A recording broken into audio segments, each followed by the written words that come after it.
Hey, everybody, thanks for joining us. Hope you had a good New Year's and Happy New Year to you. And let's go ahead and open it up to questions or if you want to share experiences before we jump into the practice. You can unmute yourself or type in. Go ahead and fire away.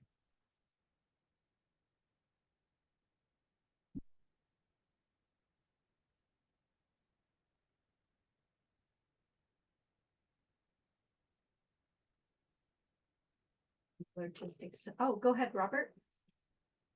Hey, Greg. Hey, Robert. So I'm curious about something that I felt from the class. I Okay. felt almost like I should take all these protocols and just start one day and do one, and the next day and do the next one, and just go through them back to back on separate days. Oh, I love that. And there's, Yeah. there's almost 30 or 40 of them in here. It's like, Yeah, it's a wow. lot of work. I think my intent, I mean, I do kind of versions of that myself, but like the idea was that like if you're trying to address some sort of problem, you could kind of flip through it and go, that's the one for me. But it's always good to be able to go through and like kind of almost address those situations because for one, it makes you feel better, but for two, like it's you can almost say it's like a form of diagnosis, like because you go through and you treat and you're like, oh, I'm plugging along, I'm doing this protocol, I'm doing that protocol, and then you hit one and you're like, oh, like it really rocks your world, or even better, you're like, yeah, I really don't need to do this one, I'm just going to move on. you know I've Yeah, done that so many times, and so right. like kind of pouring through them, it kind of only almost gives you an indicator of things that you need to work to bring down the agitation in whatever area you're trying to address. Right. And part of it too, I felt it would, and force sounds like a strong word here, but it would force me to stop and look at each type of Right. hurt or attachment or Right. whatever and allocate time for it just to make Yeah. sure I've cleared myself of all of this. Right. And I know I haven't. Yeah. Yeah. Yeah. I mean, because sometimes we clear a bunch of stuff and you go, I feel pretty good. But then as you progress out in the world, you come back and then you go, but here it is again. Right. These things go in cycles, and it's not always that we're backsliding, but as you go out and kind of evolve and innovate, part of what's happening is you're starting to reveal other layers of Kundalini that this is starting to, these things are like in that layer. And so like you'll feel very resolved and then you open up another layer and then I was like, but there it is again. It's because it's a lot of times on several layers. Hmm. Each layer of Kundalini, there's 7 layers of Kundalini, which is a like a compressed energy down at your down around your basic. And within each of those layers, there are 7 sub layers. So you basically have like 49 layers that you're trying to unwind. And you know, like forgiveness is a perfect example. You'll go through and you're like, you know what? I really moved past with this person and, yada, yada, yada. And then a little bit of time goes by and you're like, ugh, that jerk, this, that, and, there is no reason. And it's not because you backslid, but, part of it is you've opened up some of those layers and you forgave them on that layer, but a couple layers later you're back to that person, and it's not that you have slid backwards, it's that you're evolving and you just got to do it again. Like, it's one of those things that it's over and over again until it's just done. And it lies on several layers. So if you think of uh I can't remember, one of the disciples asked Christ, how many times should we forgive? And they say 7. And, different translations will say different things, but Christ comes back and says 70 times that, which is a really weird number. Like, because if you're just going to throw out a number, you'd go, 100%, you got to do it 100 times, or you got to do it 10 times, or, infinity, or, whatever. But 70 is a weird number to throw out. But if you look at the person, definitely was exposed to inner teachings, because I think it was one of the disciples. So he's saying, do we forgive them on each of the layers? And what Christ says is, you forgive them 10 times on each layer and each sub layer, like, which is very deep esoteric teaching. But that's why things in our lives go in cycles, the good and the bad, is that energy is compressed in the basic, and as you unwind it, something that feels resolved can necessarily pop up again. And so the more that we learn our lessons to deal with these situations, the easier it becomes as we evolve and these things come up. It becomes easier and easier to address and basically evolve out of it. So in a way, you're saying it's like a scavenger hunt.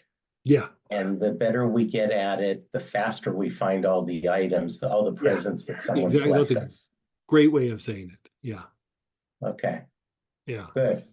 Thank you very much. It's just one of those things, like, you're always just kind of turning over stones, like, what thing from my psyche or from my past or from my physiology is gonna blindside me or whatever. Like, you just keep going, what about under here, what about here, what about here? And after a while, that just manifests as calm emotions, an organized mind. And the body still can get agitated, but it's usually significantly less agitated.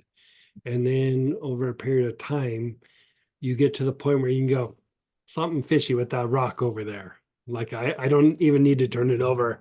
I can see from over here something a little fishy, because you've already established so much order in some of the other places. And so, that's one of the things that you do sometimes. You just start kicking tires and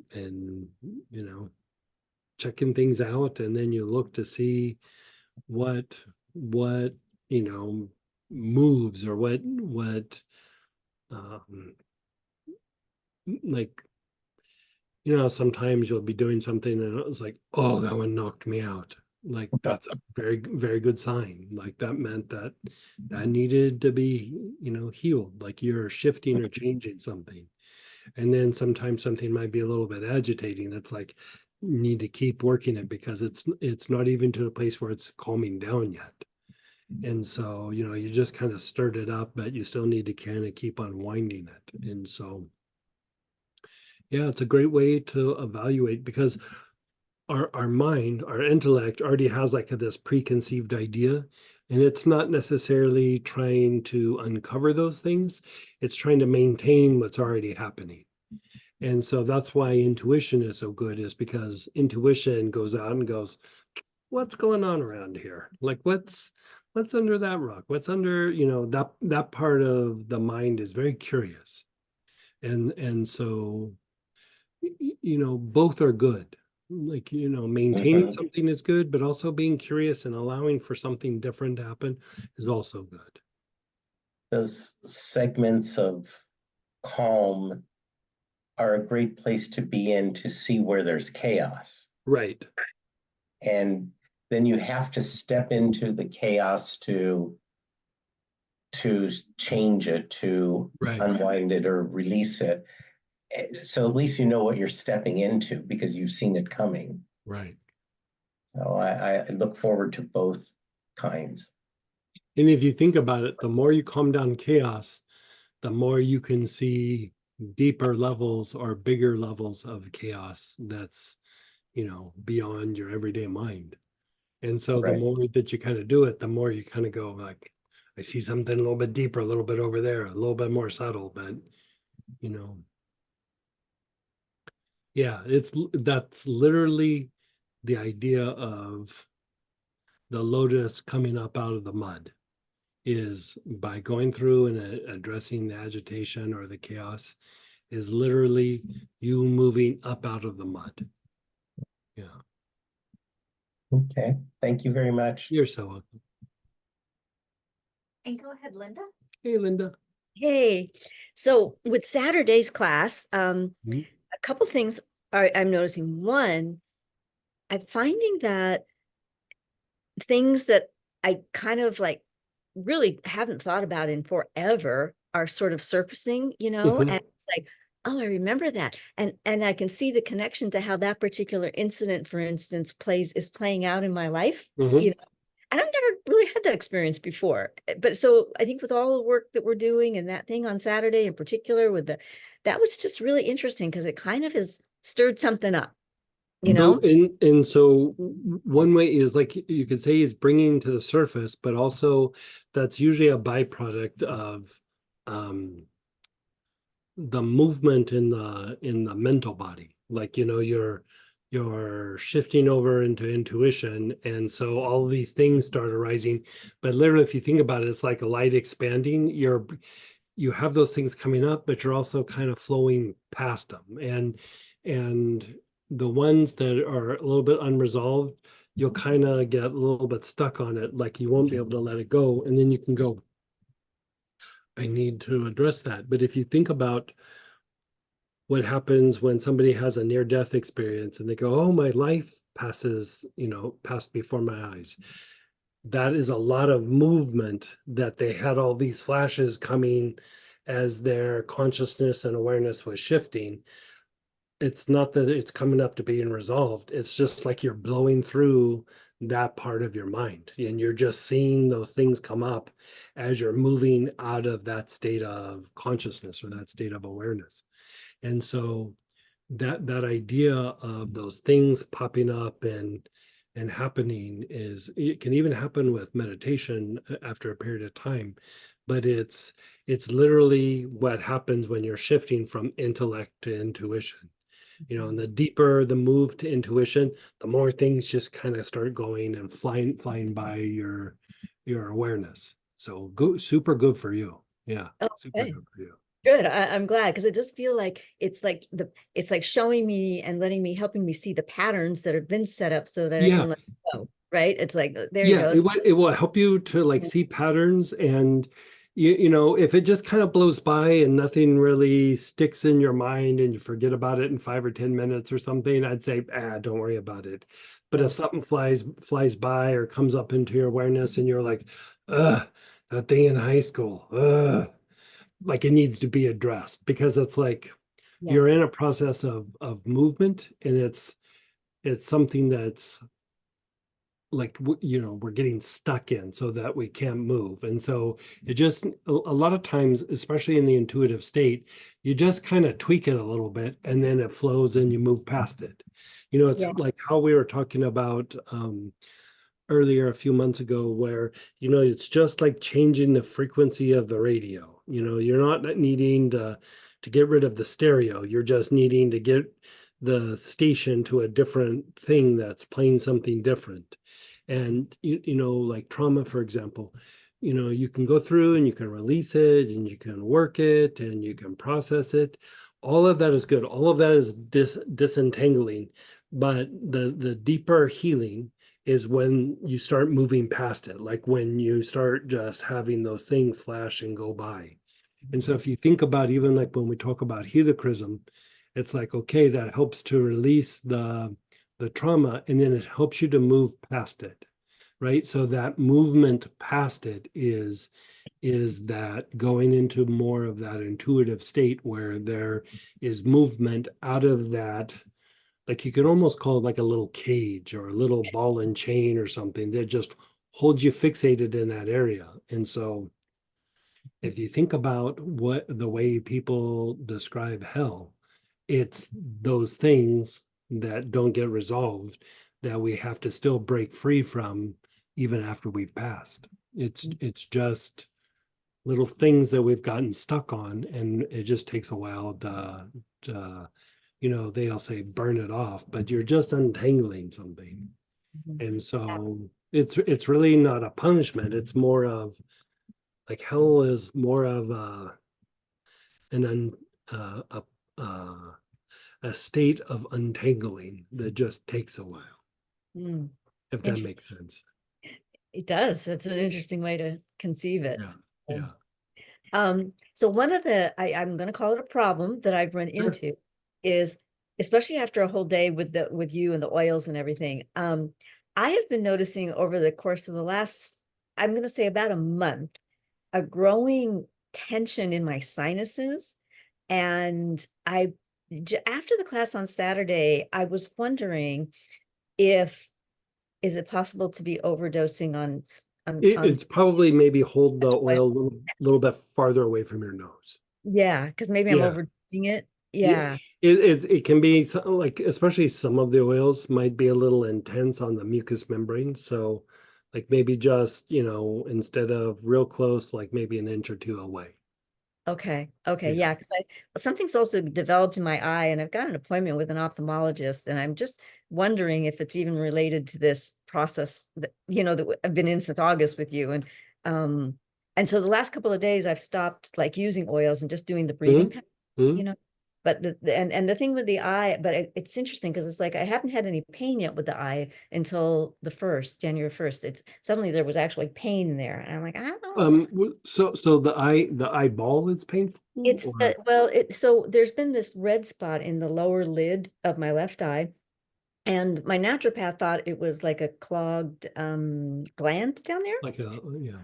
Yeah, and we were treating it like that and all of that, but none of that was helping. And so that's why I may have made the appointment with the eye doctor. It's on the top or on the bottom? On the bottom, lower Okay. left. Yeah.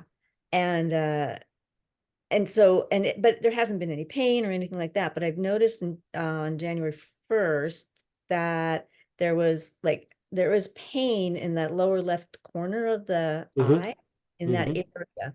And that was like, oh, that's weird. Nothing's been hurting me with whatever's going on. But anyway, so I'm just was wondering if the oils, if there was a clog I in don't there. know about the oils with that, Yeah. but the sinuses, I would say it's probably like too close. Okay. Um, the thing with the eye, I mean, it could be, but um, that sounds like your naturopath said, like maybe a little gland or even like a little capillary or something in the area. I Mhm. wonder, have you tried putting like a little hot compress on the area? Yeah, that's what we did steadily for a couple of weeks, and it didn't really change it. And then Didn't I change it. didn't change it, didn't make it worse, didn't seem to make it better. And then I decided, I went to see her again, and she said, well, okay, let's make an appointment. And I said, well, maybe I should try more with compress. The more I did the compress, it seemed like it was aggravating it. So I stopped doing the compress. Hmm. I wonder if that's even just like a little bit of a blocked like lymphatic thing. I wonder if you like take your fingers like kind of like this, and Mhm. then you're not pressing really hard, but just kind of like from the middle, just kind of go like this, Yeah. and then go down and then below the cheek. And it's a Oh, way just to kind of gently move the lymph okay. and like just kind of, you Sure know, feels good. just kind of, yeah, doesn't it feel good? And Yeah. then even around the temples. Yeah. And like kind of maybe do that every evening for like maybe 5 or 10 minutes and Okay. see if that doesn't clear up. I wonder if it's just like some lymphatic like stagnation in that area. Oh, okay, cool. I'll do Yeah, that. yeah. And I do love the oils. I do put them right up to my Oh, nose. I'm right there with you. That's why I know what causes the tension is because I'm like, Okay. I got it halfway up my nose when I'm inhaling it. Yeah. And I Yeah, love Robert's idea of working our way through that thing yeah. like day. I think that's brilliant. Yeah. So thank you. Okay, you're so welcome. And go ahead, Jenny. Hey, Miss Channing. Hi, Greg. Hi, Hey, Sam. hey, how are you? I'm doing well. Hopefully the mailman came to your door. Thank you for the tea, by the way. Oh, Yes. good. Yeah. You remember that tea, right? Yes, I do. Okay. Yeah. And I was then, very excited. Thank you. oh, good. I'm so glad. Then we can have the same cup of tea on Friday. Yeah, there you go. Hey, Greg, I have had a different experience Mm-hmm. since our class on Saturday, and mine is more of like an emotional one as opposed to like some physical stuff that Oh has. yeah, let's hear. So after, first of all, I did not have like that Zen, soothing experience Mhm. that the rest of the students had. Mine was a little bit more jagged and fragmented. I definitely felt super uncomfortable doing a lot of like the cord work. Okay. And what was it, more things from with work or more things from just your past or I think, relationships? well, we were working on patterns. Patterns. I Oh, think yeah. it's just patterns across the board. And, Yeah, work is one application. It shows up in relationships. For me, it was really difficult. But interestingly, I went back and I did some of the protocols again that were Mhm. really hard to follow. And I think for me, it was a little bit more of a slow burn. So the question I have for you is it surprising or No. expected or Yeah. to have some of these things come up to the Yeah. surface? I And I I don't mean, know what it is, but it was just super like it I was can just happen. Like most times it feels kind of soothing and everything, but especially if it's a bit more intense, it starts to come out and it can feel a little uncomfortable at first. It's like kind of picking a scab and then having it bleed for a little bit. But if you keep moving past it, it gets easier and easier and easier. And then you start to notice that the body calms down, the emotions calm down, the mind kind of changes. When we do the Sphinx class, we're doing a deeper version where we do address things like from the brain and from the ajna and different areas. And so it's not just going to be, oh, let's release this, but let's release it in a way that's like systematic and goes like deeper. And any time you look at like the shift from intellect to intuition, your will is like when we're innovating something, when we're evolving something, it's tied to the condition of the will. And you know the will is an area in us that is very, very, very conditioned. And so when we have like painful things in the past, even when we let the issues go, and we've kind of moved past them and everything, part of our ability to go deeper and move past it is how well the will can, like, I don't even know that I'd say it's letting it go. It's just it's involved in the movement, the movement away from the event. Mm, And so sometimes we hit little areas where maybe it's not that particular situation was so traumatizing, but it's representing a pattern that has gone on for a while, that the pattern is traumatizing, and this is just one little thing in the one bead in the necklace that kind of holds us in that place. And mhm. so sometimes you're unwinding something much bigger than the thing that you're looking at, but it should get easier as time goes by. Like after, like if you go back through and you do it Can I the get next that in time. writing? Yeah, well, yeah, I hear you. There's a couple of them where, for me, especially when I go back to my family, Oh, yeah. it's not even so much like the family dynamics, it's just the idea of the family. Um, It was very obvious to me, it's not in the moment, but it was that whole class was like, for me, it was taking inventory of the patterns I have yeah, to yeah, look at. And yeah, that was hard. yeah. But like afterwards, like after you got a day or two out of it, I'm just curious, how did you feel? Did you still feel a little agitated or a little whatever, or did you No, feel a little bit better? no, that's the beauty of it. Once I got through like that hellish experience, things just, it's like the rainbows and sunshine and fairies started coming out and the angels started singing. I Yeah. felt so much Eh, more energized and more connected to, My guess is you are working through something that was way more painful than even what you thought it was. yep. That's when I tap into that, like myself in my practice, like when I'm doing it myself. Um, Sometimes I'll go, I'm gonna work on this thing, da da da da da, and then I hit some buried treasure or something that's just like, ugh. And Yeah. in the You moment, it sucks, you know. But know, then like everything kind of clears and I'll notice like I'm a little bit more upbeat and I got a little bit more pep in my step and I feel a little bit happier and I feel, but it's almost like you're going into this dark place. And if you think about like some room in your parents' house that you go in that nobody ever goes into, it feels a little weird and a little creepy. And then you get out of it and you're like, oh, I feel so much better. Like sometimes we have these little rooms or these little areas in us that are kind of like that, where we get into it and it's not that it's dark or evil, it's just it's in such repetition that when we get into it, it feels uncomfortable. It's not bad or evil, it's just like a loop. It's just going over and over and over and over and over again, like a Ferris wheel or something. yeah. And breaking down the chaos is like you're slowing that down. You're slowing down the repetition. And then eventually, like you're able to either step out of it or light comes in and there's movement out of it, if that makes sense. It does. I'm really happy that I went through it, looking Mhm. back, but it just was very interesting and it wasn't what I was expecting. It was a lot I, of I'm emotional. curious, which one was the one that hit you the biggest? Were you working something about work or just your past or relationships?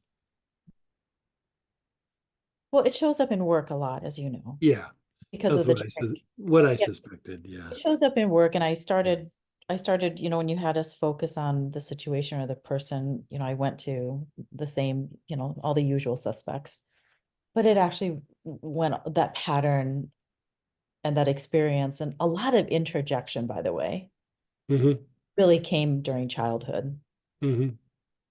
Yeah. I don't know if that makes sense. I'll get into it No, later, but totally. and it wasn't clear to me before this. It Yeah. was not clear to me before this. Yeah. Yeah. Um, Well, good for you. yeah. So on that note, Mhm. is there any oils that I should continue to kind of just smooth things out emotionally that I should use? Etheric chords, stagnation. I've been burning a lot of cinnamon, frankincense, but anything you suggest that I take to kind of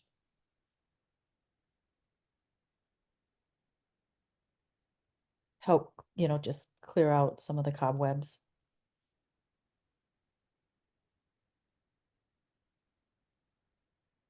You remember the Four Seasons kit? The seasons? Yes. Um,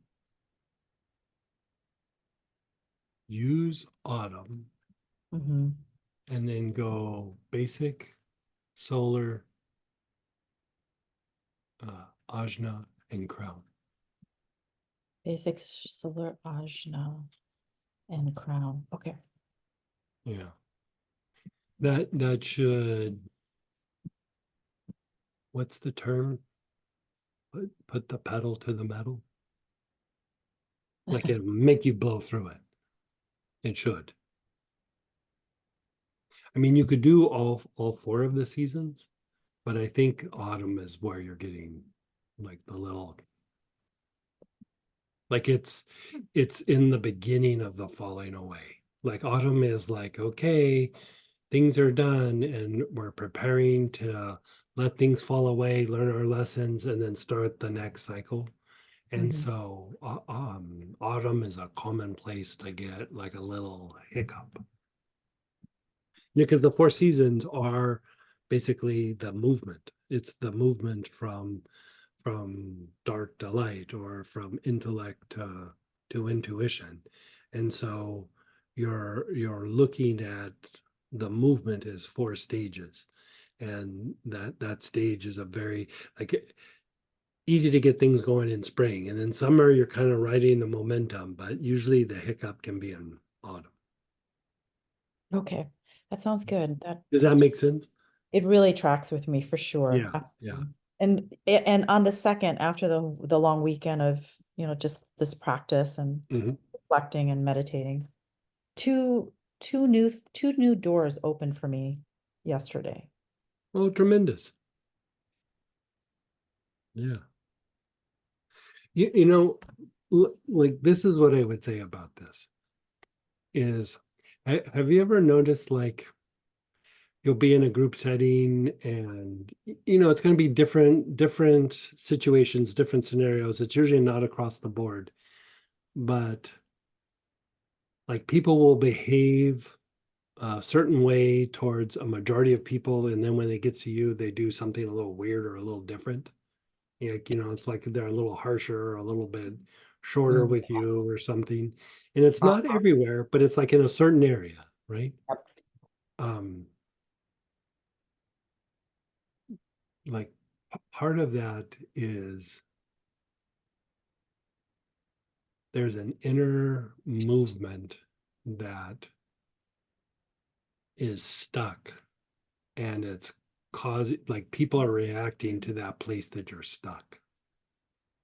And so Interesting. like like if you go, okay, like my common one is like um when I was young, people would betray me. Like like I say betray me, like they'd steal things from me, they'd knock my feet off from it, they'd do weird crap. But I was the one always choosing them as friends, right? So what is it in me? And then I'd watch them with other people, and I was like, they don't do that to other people. Like they just did it to me. Like it was really weird to me. And not all of them. Some of them did it to everybody, but there were some where they just did it to me. And it's a little place like deep within where like I'm stuck. And by going and unwinding that, it's like you're unwinding it in you, but it changes how people interact with you externally. And it's not like you're going, I want people to like me more. I want people to do whatever. But you can almost say like your energy body, the aura has like a certain kind of radiance to it that either attracts and repels, and then it has patterns within the aura, right? And so they just start interacting with the energy, and then they go nice, nice, nice, nice, nice, nice, nice. Like, why did I get the you know? But it's something that they're reacting in in me, and so you know, trust me, I've tried to have talks with all these people over the years and everything, and it never worked out. I'd say it nice, I would say it whatever, I'd be blunt about it, never changed any of it. But going in and looking at these patterns and doing this work with the chords, and we're going to be going deeper on chords over the next month or two. I mean, we are going to really do some unwinding. And it's just these old connections with things. Like we're going to work chords in ways that you haven't even thought of, like I should work chords this way. And so it is unwinding the cage, because in a way that's what we're doing is we're breaking out of the chains, we're breaking out of the cage so that we can be a little bit more of who we are in the here and now instead of what we used to be, or worse yet, what other people have tried to make us be. And that's usually the biggest one is other people have tried to make us be a version of what they thought we should be. And not necessarily malicious, but it's still a thing that's there, you know? And that's Like, definitely what I was reacting to yeah, is for sure. And therein lies like the discomfort and a lot of sadness and grief came up for me. yeah. And I'm typically not, I don't usually go down that path, but that Yeah. was very much the emotion I felt. So If you think about it, like what is one of the things that makes you the saddest? And if you set aside like, well, this person said this person said that, like, you know, there's different things that can make you sad. But I'd say one of the big ones that's common for people, not being seen. You know what I mean? Like you're not being seen, you're not being heard, you're not, you know, you're just like a little disconnected from everybody and everything. And it's usually not across the board in all areas in your life, but there's these little areas where, in this situation where people are like, nice, nice, nice, nice, nice, nice. That is kind of like not being seen, not being recognized, not being heard, whatever version of that is. And it's because that is a byproduct of where somehow in this inner like little cage or this little ball and chain or you know whatever it is that we just still haven't broken out of. And here's the even more interesting thing, it's not always about this life. You know, who knows what we came in with. You know, when we're born into a body, um we get a little bit of the ball and chain and cage from previous times. And so when you target something that's causing you suffering, you're unwinding it in the way that your mind recognizes it, but it's usually going much deeper than before, you know, than just working the symptom. You know, you're unwinding something that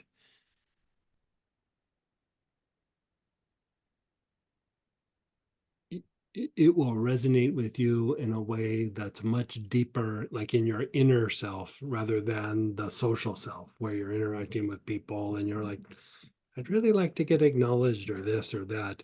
When you step away from everybody and you're just like inward, like that's the place where it's really going to resonate. And then that changes how you interact with people out in the world. And that also changes how people interact with you. And so you know, we have thought forms that we've accumulated, you know, ourselves over several incarnations.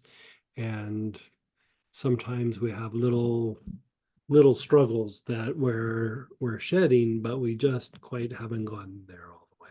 Yeah. And so, you know, that's the whole idea of all this mystical practices, is to go beyond the symptom, going beyond what's in the mind, because beyond the intellect, there's things that are there that are much greater than um, the everyday stuff. Mhm. You know, and if you think about like you resolve the everyday stuff and you feel better for a little bit, but then you're back to where you're at. You know what I mean? It's that deeper, more inward thing that if you can shift that, and like it changes the dynamic to the everyday stuff, not the other way around. Does that make sense? Yes, everything. I mean, the synchronicity of what you are just bringing up and what's actually happening and about to Mhm. happen on Friday, is quite meaningful. Oh, good. You know, and the thing too is people evolve spiritually in different ways, right? Some people do a spiritual practice. Some people go to church. Some people raise a family. Some people do it through book study, but some people do it through service, right? But one of the ways that is it can be done is in the workplace. Like if you are having to constantly refine yourself and you know make decisions and take actions and observe things, and it is putting you know putting it to the fire, like doing it in the workplace, just like raising a family is. Like it's the same idea. And so, you know, it's not just about resolving the problem in the workplace. It's like, how can I evolve myself out of this so that you know, I do better at work, but I also grow and evolve. And I know, you know, I used to sit in on some of these like interactions with Master Choa. He had a whole, you know, he had all the students that were doing spiritual practices and healing, but he had a set of students that their spiritual development was based on um, how they handled things in the workplace. And it's just as valid as anything else. Like it is a practice unto itself. Like I knew this one guy, he was he was a car broker, and you know, just a old cowboy car broker guy. And you know, if I said, you know, hey, you have a nice spiritual practice, he'd probably tell me to go F myself. Like, you know, he would, you know, say something derogatory and then laugh. But if you watched him, he constantly was cultivating virtue and evolving himself in how he interacted with his clients. Like, you know, the problem solving, the difficulties and everything. And um he was a very good person, like a very virtuous person. But if you looked at him, you know, you would just think, oh, car salesman. But like, I mean, this guy was, you know,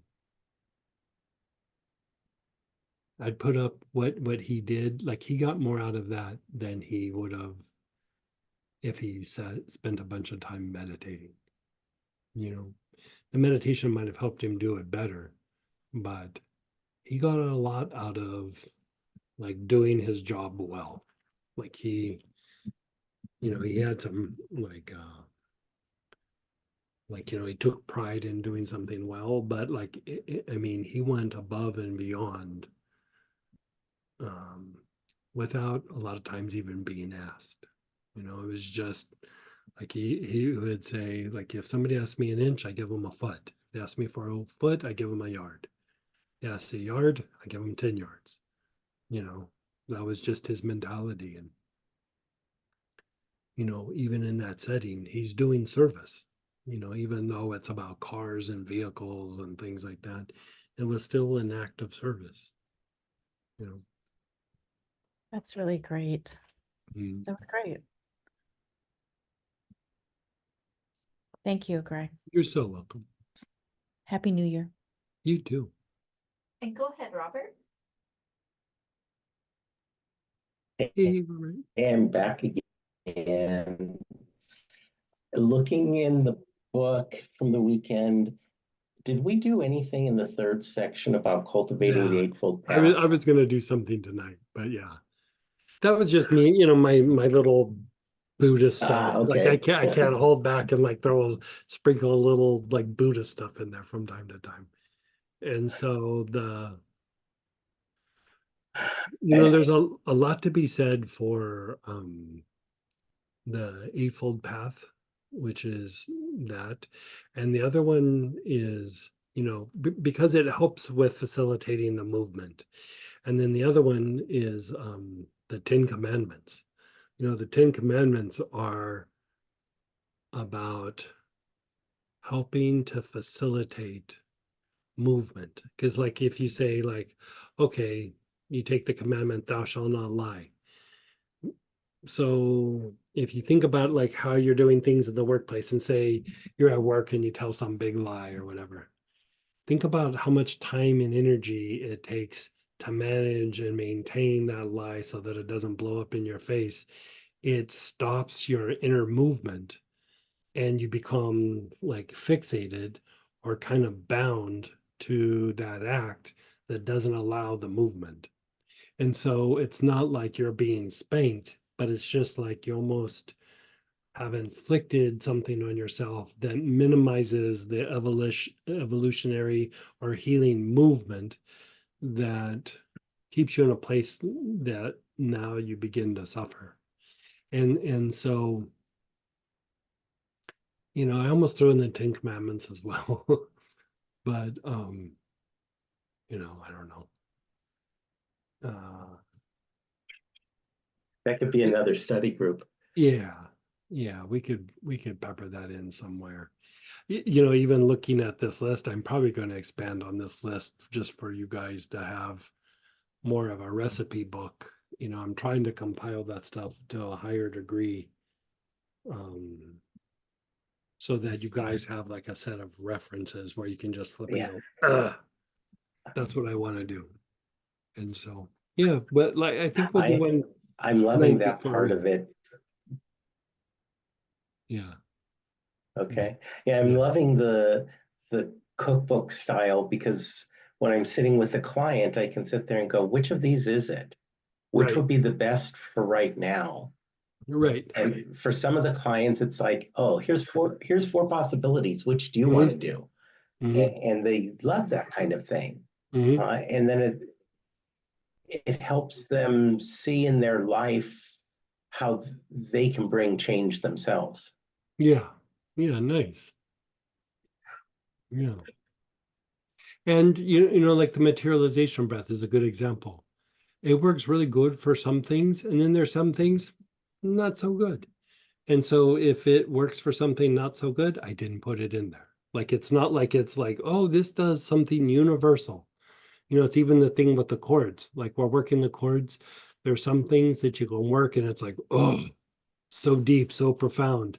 And other things, it's just like, you know. And so even like establishing the cookbook, like establishes do chords for this, but if it's not there, probably not an issue. Like, you know, you'll need to do it in some other area, you know, be it materialization breath, or, you know, we're going to be talking about things like Mhm. this that we did, like here we did chords and materialization breath, but we're going to be taking some of the patterns and going like really deep on the pattern of like, this is why you would use it in 10 different ways. Like, you know, the arms and legs, for example. I could probably sit and come up with 20 different things you can do with the arms and legs, depending on what you're trying to do.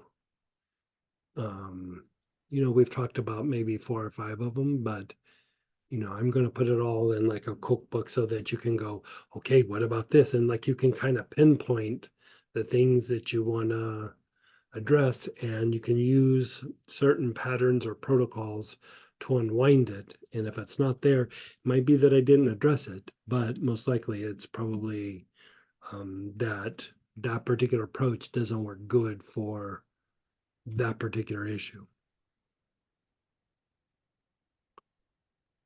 if that makes sense. I mean, I don't know.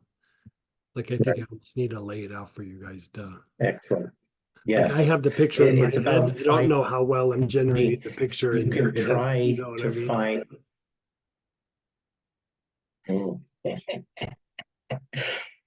It's like starting with a symptom of really what you're trying to get at is the Right, root. And sometimes the right, symptom, you just have to go through it to find the root. right.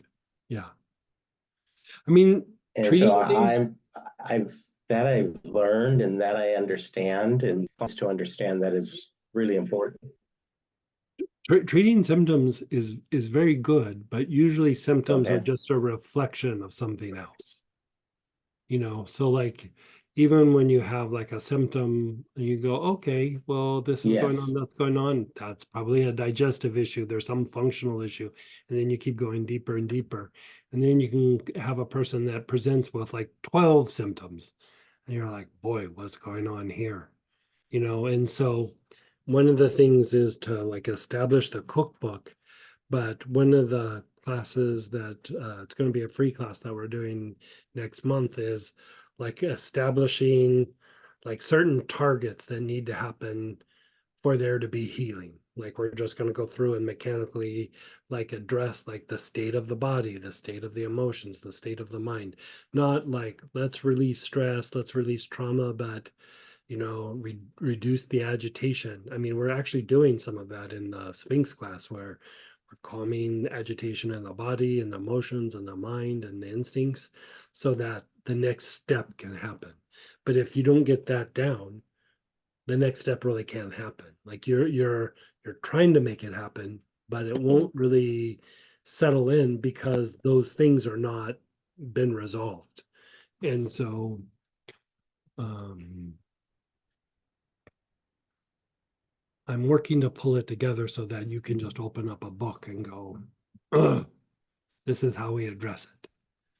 And so the cookbook part is a piece of it, and then some of the mechanics of how to, like, if you think about like setting up ceremony or setting up your meditation space or setting up an altar, like there's something like that that happens internal, like, you know, setting up your inner altar or your inner healing space where you get to this place where you're like, oh, I can heal. Like not when you're all agitated coming home from work, but like maybe 20 minutes after work, you're starting to get your feet under you in your house and you're like, okay, I could actually go deep and release some. I could work on something. But in the hustle and bustle of the day, it's hard to do it. And so that agitation in these different areas in the body, emotion, mind is like the hustle and bustle, almost like contaminating you, so that even when you're at home trying to be quiet, you still have an inner hustle and bustle that's tied to the stuff that's been going on at work or in the family or whatever. And we need to be able to put ourselves in a place to where the next step can happen. Thank you. Yeah.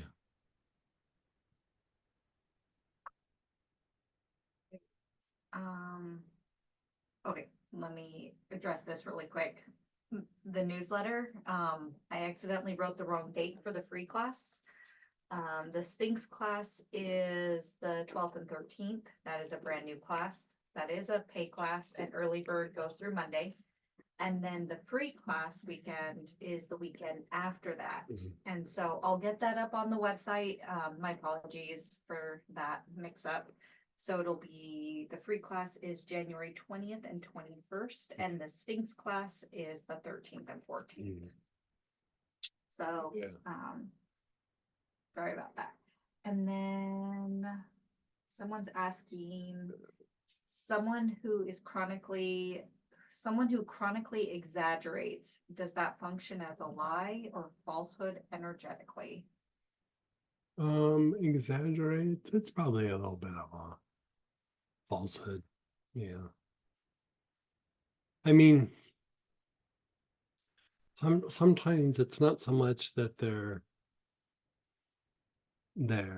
trying to give you misinformation, but if you think about what I was just saying about sometimes the thing that makes us the most sad or hurts the most is not being seen, is sometimes that's a way to try to compensate for feeling like you're not being seen.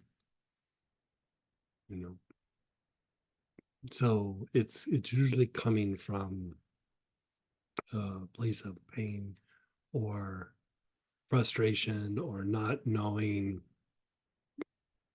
how to resolve it. Like they're probably aware that they're exaggerating, but you know, they go, okay, I'm going to stop doing it. And then next conversation, they're back to exaggerating again. But you know, there's telling stories, like you say, some family story or something that's gone through, you know, a decade or two. There's a bunch of exaggeration there, but it's usually for entertainment value or for humor or something like that. But when you're just dealing with somebody that's doing it on a daily basis and it's not for, you know, humor or entertainment value, and it's just they're exaggerating things, it's usually about not being seen. Yeah. They're trying to get your attention or everybody's attention or whatever it is. Yeah. So, yeah, good conversations, you guys. I know we're running a little long, but let's still do one, if that's okay. And I'm gonna go, like Robert said, we didn't do the Eightfold Path. Let me find one here.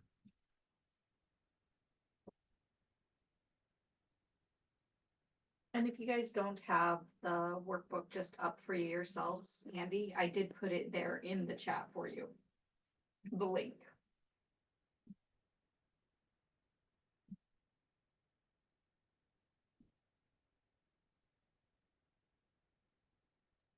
Yeah, the one I want to do is acacia.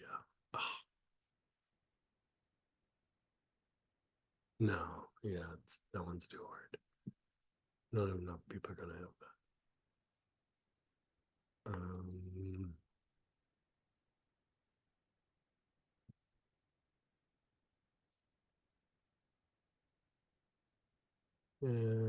Okay, how about this? Right intention. Let's see, how many people have marjoram? Oh, good. That's a good one, yeah.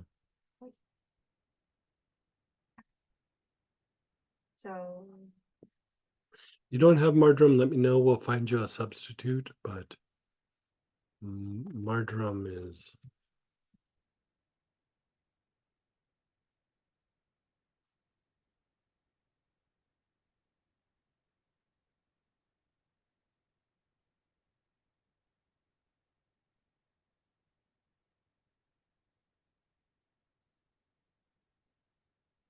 oh dude, everybody seems good. Okay.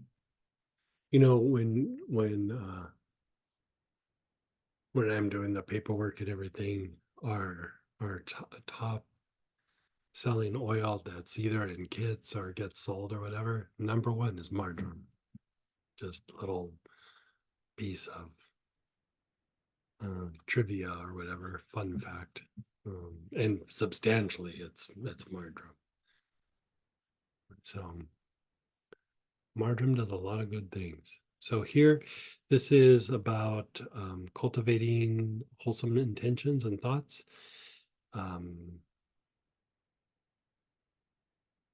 Which helps to generate compassion, goodwill, and diminish things that are harmful drives. Now, the harmful drives, a lot of times we think of this as harmful drives to other people, but it can also be harmful drives towards ourselves. A lot of times we're very unaware of this, but the harmful drives a lot of times are self-inflicted. So marjoram is very helpful with that.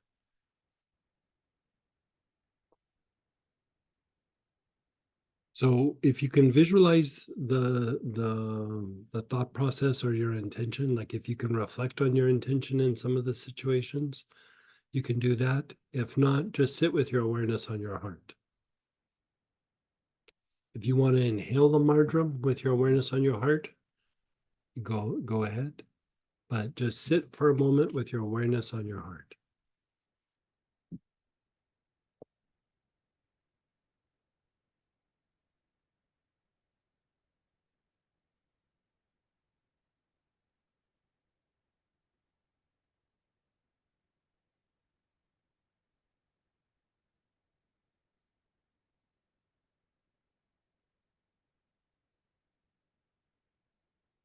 Okay. Now let it go. You're going to hold your bottle to your chest and then chin down. You're going to inhale, hold your breath, and then head up. And then down, inhale, up, exhale. Okay, so head down, inhale, hold your breath, head up, exhale. Down, inhale, up, exhale. Down, inhale, up, exhale. Down, inhale, up, exhale. Down, inhale, up, exhale. Down, inhale, up, exhale. Do a few more on your own.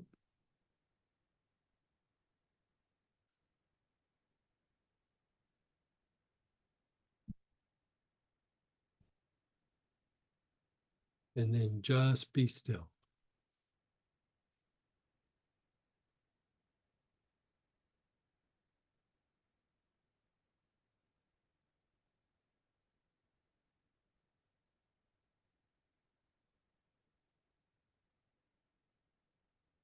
And then bottle to your chest again, head down, inhale, hold your breath, head up, exhale.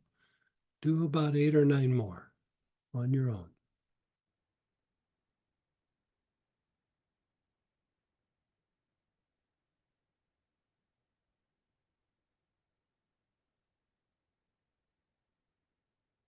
And then once you're done, just be still.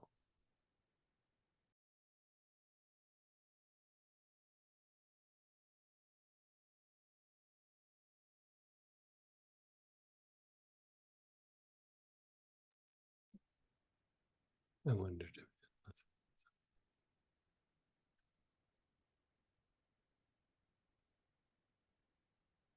just be still.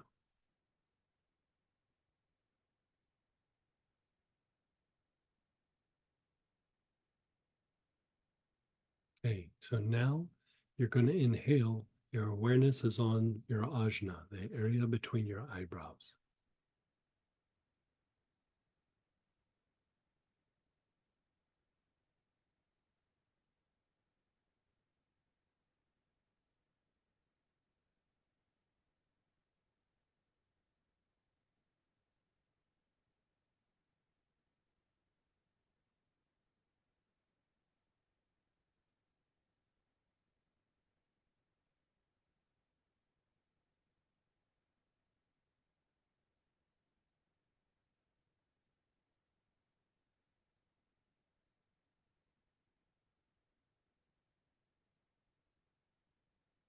Move your awareness to the front solar plexus.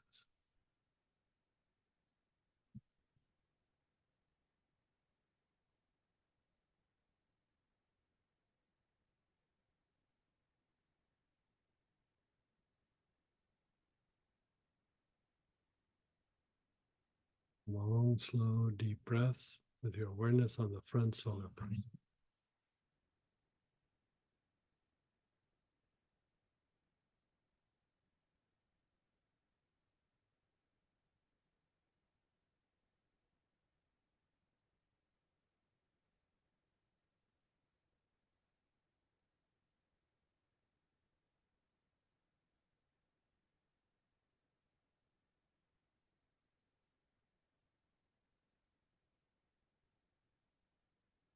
Move your awareness to the back solar plexus.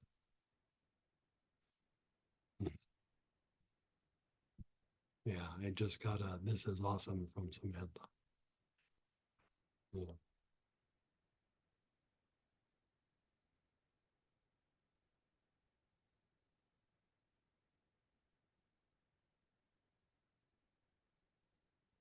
Back solar plexus. Long, slow, deep breaths.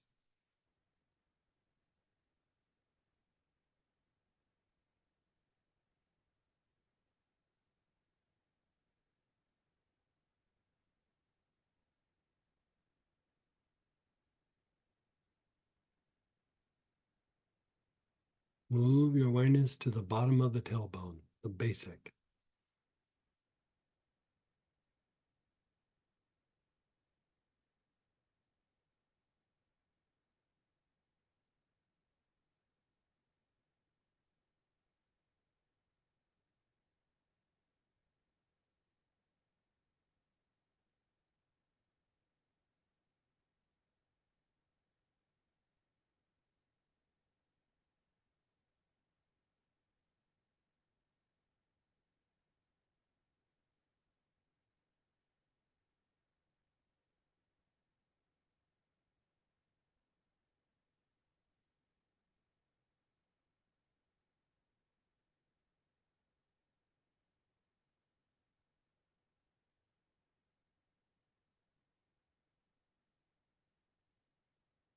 Then move your awareness to the top of your head, the crown.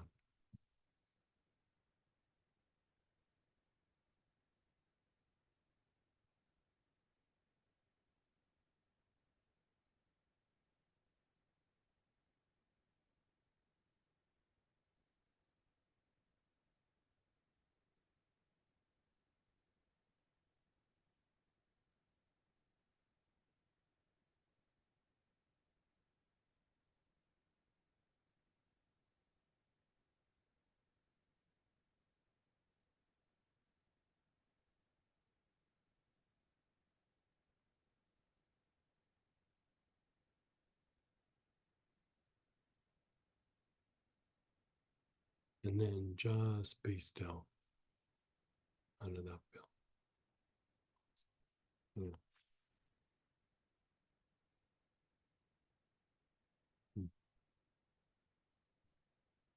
Okay, guys, I don't want to keep you too late. But I hope you enjoyed tonight. And, like Robert was saying, going through and exploring things.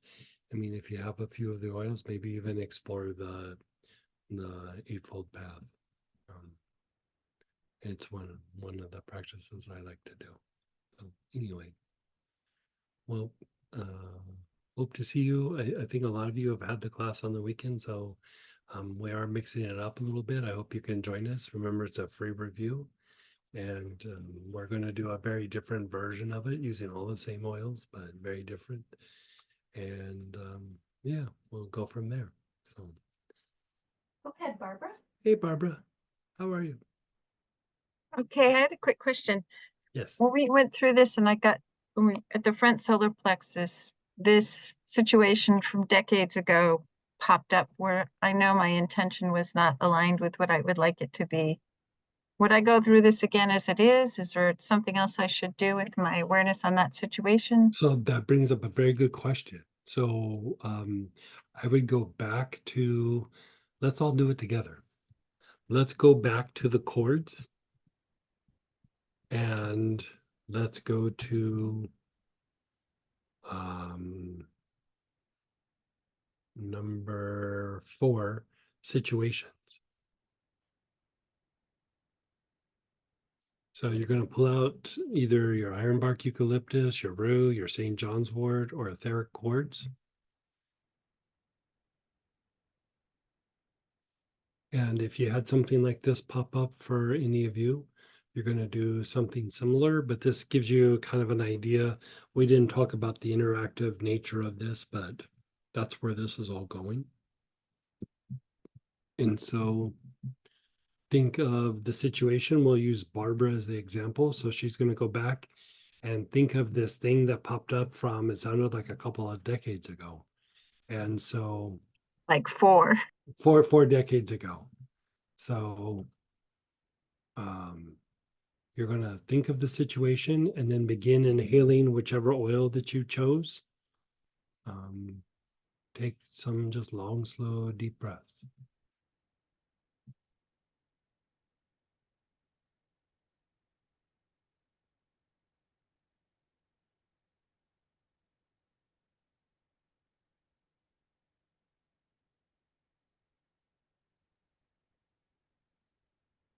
This booklet is kind of designed, I mean, I didn't say this in the class, but it's kind of designed to be like a companion thing for the Sphinx class that's going to be in a couple of weeks. Like you could use pieces of this to augment what you're going to do in the Sphinx class. And so to clarify for the rest of us, we're inhaling Think of a past situation. that we didn't have the like right intention. Right. Yeah. No. We all got them.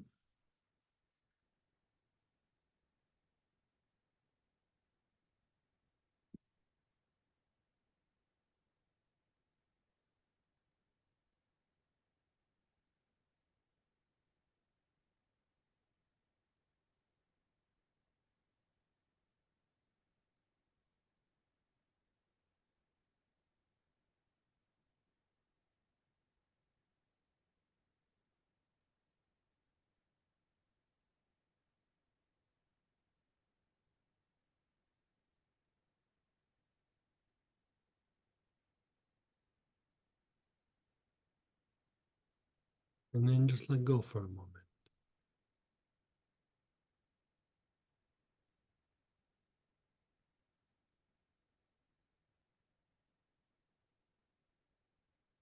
And then pull out the aloes, frankincense, white oud, spine, stagnation blend, whichever one you have. And as you begin to inhale, your awareness is on your spine.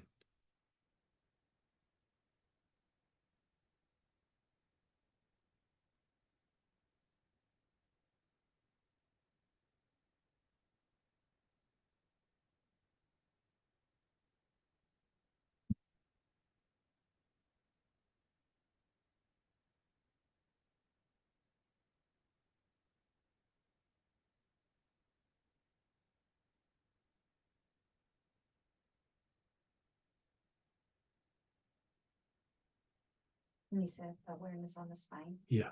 Yeah, yeah.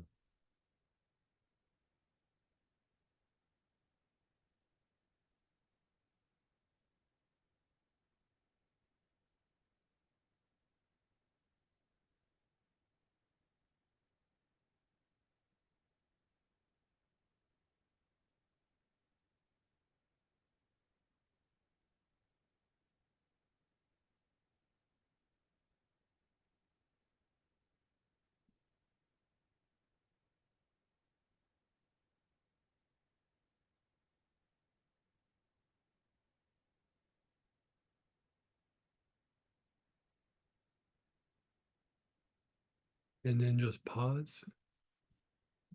And then Barbara, how is that starting to feel? So with the first oil, a bunch of shame came up. Mm-hmm. And with the aloes, I feel like there's a lot of energy starting to move, but it's early in the process. So is this shame still as bad, or is it feeling like it's No, diminishing? no, that's diminishing. And now Yeah. it's just a sense of energy moving. Okay. Yeah, like probably a little bit more of an emphasis on the spine part because you're having a deep release, and you know this is the thing that I would always say about that. I mean, I'm quoting Master Choa, but um, evolution implies time, process, and mistakes. You know, and it's a shame is a feeling that pops up, but also even in the way that we address it and process it in the here and now. Um, we learn more from our mistakes than we do from our successes. And so part of that event is part of who you are now. Like, you know, we needed it to get to wherever we're at now, you know. And so, you know, I know you have your practices where Buddhist practices where you address things with no judgment, but I just want to reinforce that. Yeah, it's 40 years ago. You're a very different person. So keep working until the shame dissipates. You know. Thank you for that. And I do get Yeah. that. It Yeah. popped up so clearly Yeah. that I thought I should address this right now. It's so present.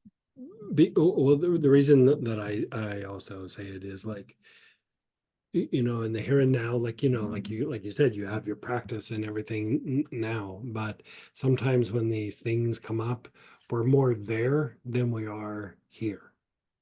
You know what I mean? And so we end up getting kind of pulled into what was going on 40 years ago. And so the medicine man I used to travel with, he'd always like when something would come up, he'd always go, remember who you are. And you know, he didn't really explain it. And so the first few times he said it, I was like, I know you're speaking English. It makes no sense to me. But that's what he's talking about. Like when these things come up, we get kind of drawn back into the then. And you're in a different place now. And so, you know, even though you see it and you come up and you're like, boy, I'm really not happy about that. Or you know, like you said, I'm ashamed of what I did or whatever. But as you process it in the now and release it, you know, it's just one of those little things that we needed to learn along the way. I totally get all of that. It just felt like seize the opportunity to try to release it now. Perfect. Yeah, perfect. Okay. So, as you're doing it, is it feeling better? It is. Good. Good. Thank you so much. Yeah, you're so welcome. 40 years ago, though, I didn't think you were that old. Oh, you're funny. Yeah, well, it's a compliment. Yeah. It's weird getting old, isn't it?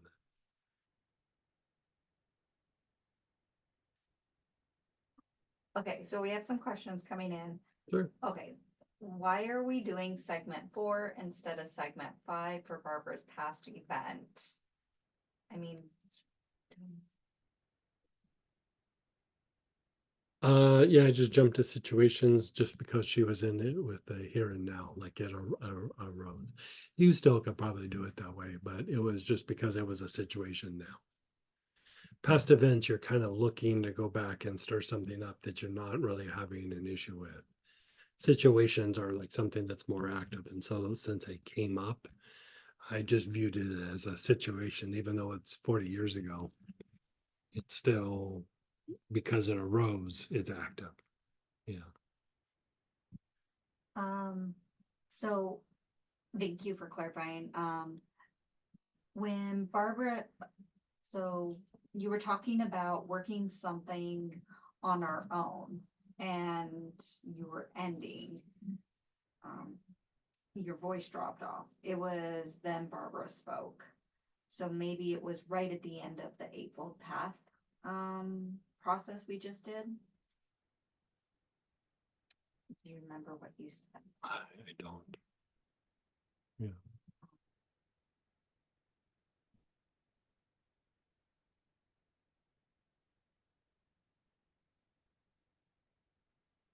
Okay, sorry. Yeah, sorry. Yeah, I don't know what I was saying. I don't know what I'm saying most of the time, so.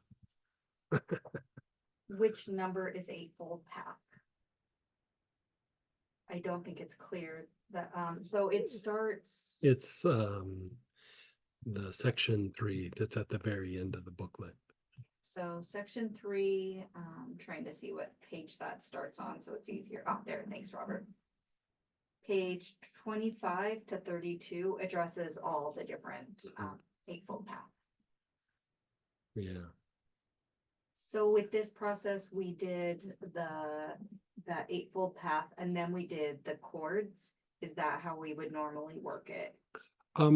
If it doesn't have anything come up, you don't necessarily need to do it. But here we're just trying to problem solve.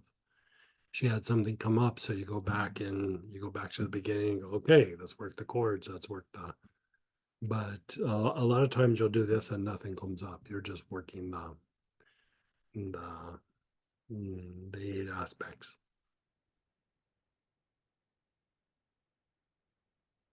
I think that's great. Thanks so much for coming and hanging out with us so long today, guys. Oh, just kidding.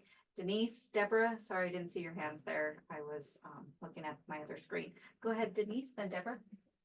Hi, I just wanted to thank you.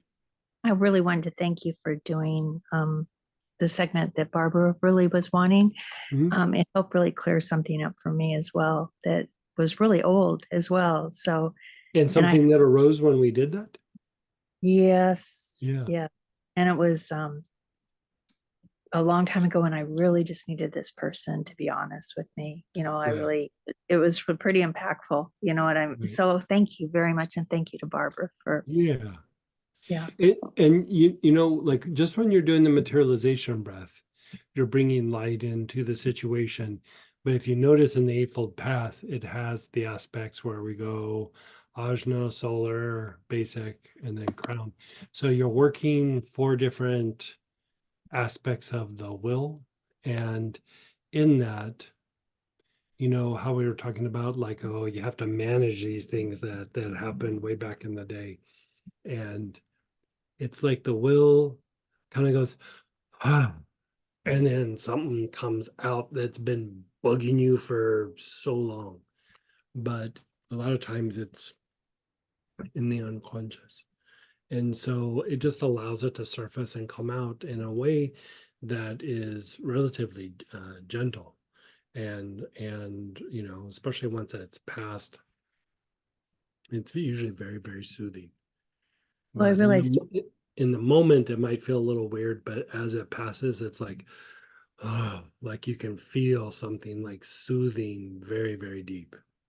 it was like it resolved something that never was. Yeah. And you're right. There was a sense of, you know, forgiveness and just ease and letting it go. Thank you so much. If you think about what the Eightfold Path is, it's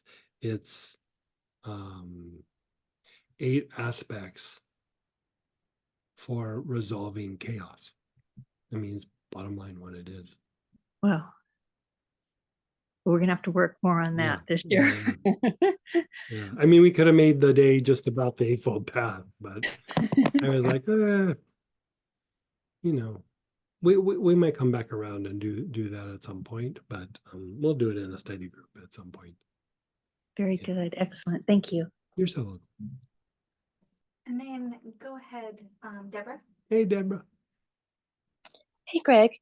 So, um, if I'm having a lot of pain in areas right along my spine, and even on the spine, is that because I haven't released, like we're focusing on the spine when we're trying to clean up? Is that like stuff stuck, or does it have nothing? So did you have pain before we started doing this process, or did the process generate some agitation or Oh tension? no, I had it before this, so I know I'm not referring to this, what we just did. Yeah.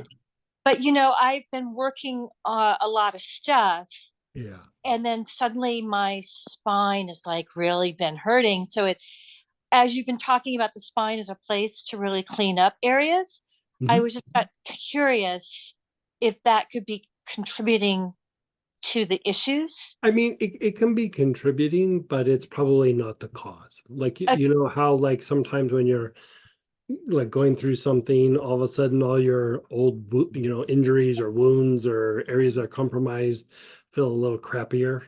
It's probably more that. Like it's like the energy or the congestion will settle into the areas that are compromised. And the spine is a big one. And so if there's like tension in the spine, is it that do you have like herniations or like a thinning disc, or is it just the spine hurts? I haven't gotten to the point of getting to a doctor to diagnose it to that level. Uh-huh. Right now, I'm just trying to relieve pain with working with a PT Okay. and um, changing my ways of moving. So I'm hoping it's not anything like what you're Yeah. talking about. Yeah, I forget you did all that fascial work. So has it been post the fascial work? Yeah. Your body's shifting around and changing, and so like you're having to acclimate to how Hmm. your body, it's actually very common with fascial work, is to have like something start getting, is it achy or is it sharp? Oh, Greg, every time I resolve one little section, it's somewhere else and the pains are all different. They're Okay. usually like it's like sometimes it's like really hard to walk. Okay. So I don't want to take people's time up on this. I can do this Yeah. more with Q&A, but I just was wondering if there was areas that I needed to clean up. But you answered my question. It's something else. Work on the diaphragm, but Okay. let me ask you a couple of oils that you have. Do you have blue tansy or dark blue tansy or blue healer? I have one or two of those. Okay, Yes. so inhale that on the front and back solar plexus. And do you happen, and I know this is an obscure one, but do you happen to have Tolu balsam? No. Do you have like hyssop or? Yeah. Okay, so go back and forth with the blue tansy or blue healer, whatever you have, and then the hyssop, and do the front back solar plexus and the back heart. And the idea is to relax the diaphragm. As you relax the diaphragm, the multifidi, the little muscles that run up and down the spine, relax, and it takes tension out of the spine. Interesting. Yeah. Okay. Yeah. So sometimes a back issue is actually a diaphragm issue. Would make total sense for me. Yeah. Okay. And the diaphragm, like, because it's like a chain of events, the diaphragm can be agitation that's in the body. And the blue tansy or the blue healer will calm that agitation down in that area to allow the diaphragm to relax more. Well, I got the PT did a little section near my scapula Uh-huh. that was right on my spine that I Uh-huh. didn't hurt. And then immediately when I was getting up off the table, I felt the tension across my chest, which Yeah. you had said before. You've said that that was my diaphragm. So Yeah. what Oh, made really? Yeah. much sense. Yeah, that Yeah. I had problems with breathing, and you were giving me Yeah. breathing The exercises. diaphragm issue. Like that Yeah. was like a year and a half ago. So it makes sense to me that I would have buried something in my back scapular area, Sure. and I'm releasing it, and it's like bouncing back and forth between the two, Yeah. right? Yeah. Yeah. All right. Yeah. I just don't know what to Th- focus on because there's like so much bouncing around that I would try like the thing about the blue tansy or blue healer, and then the tolu balls or the hyssop is the going back and forth. Um, or Anula. Actually, Anula would be a better choice if you have it. Yeah, use Anula.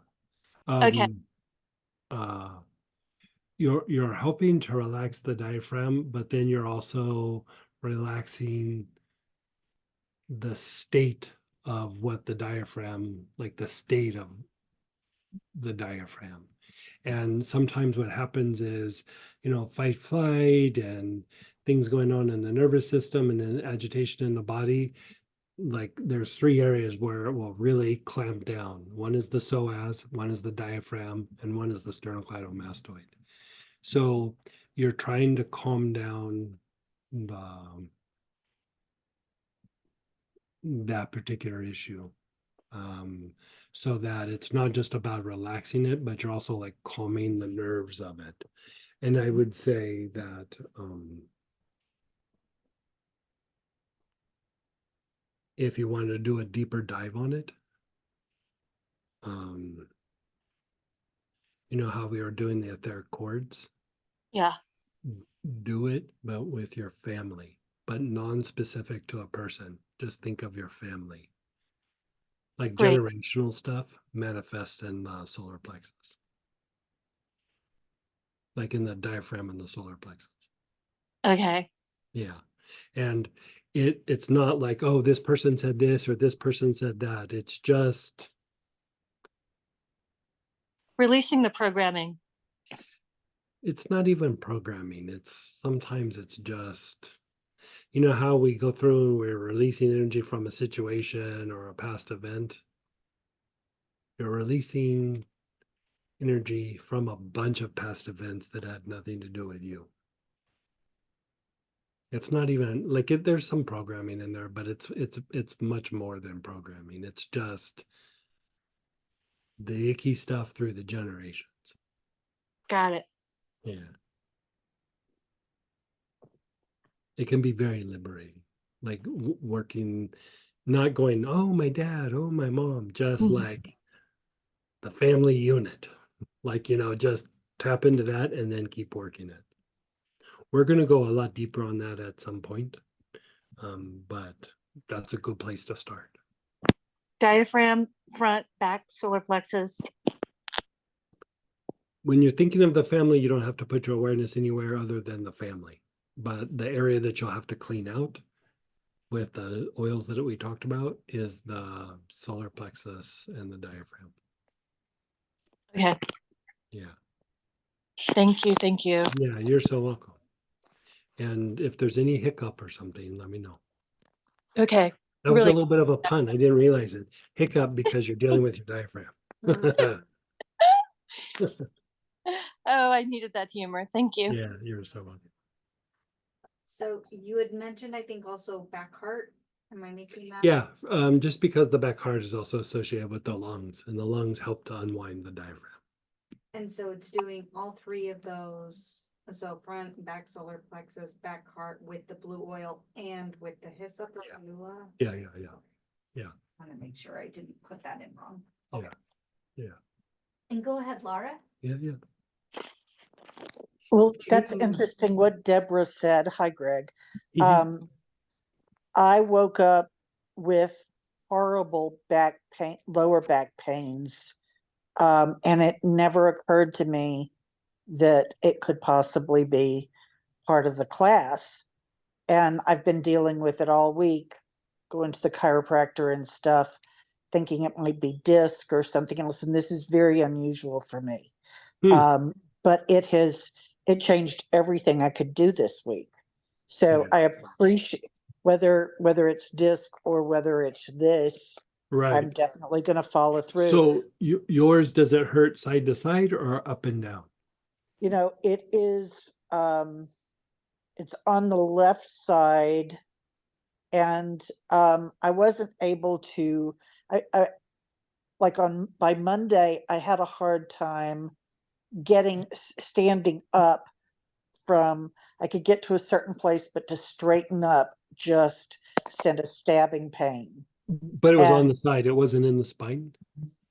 it was near the spine, but on the left side. So that sounds like it's a quadratus lumborum issue. And so kind of a SI joint, quadratus lumborum, which is this big muscle on the side. Do you have do you happen to have nerve help? I probably do. I would say just put it on neat on that side. The nerve help, just rub it on like the SI joint and the area where it's hurting and just even out a little bit. That should start reducing it pretty substantially. If I And if don't it have do- nerve help, do you have another? try sage, try Litsea cubeba, try helichrysum. Um, uh, oh my God. Would any of the blue tansies or any of that help? Yeah, like if you had a blue tansy or a blue healer, you could put I've got that on both of there as those. well. I've Yeah, got a lot of, probably have a lot of yeah, it. yeah. All right, thank you. But check to see if you have the nerve help. I mean, that literally is what nerve help is for, is like Perfect. those kinds of pains where the muscle gets all wound up like that. Perfect. Thank Yeah. you. But if not, try one of those other ones. And then if it doesn't resolve, please let me know. Thank you very much. You're so welcome. Okay. And then had another question. Someone's asking, with the spinal awareness, I do inside internal spine, the ski slope side? The ski slope You know the spine better than I. side. The ski slope side. The front side of the spine, is that what you mean?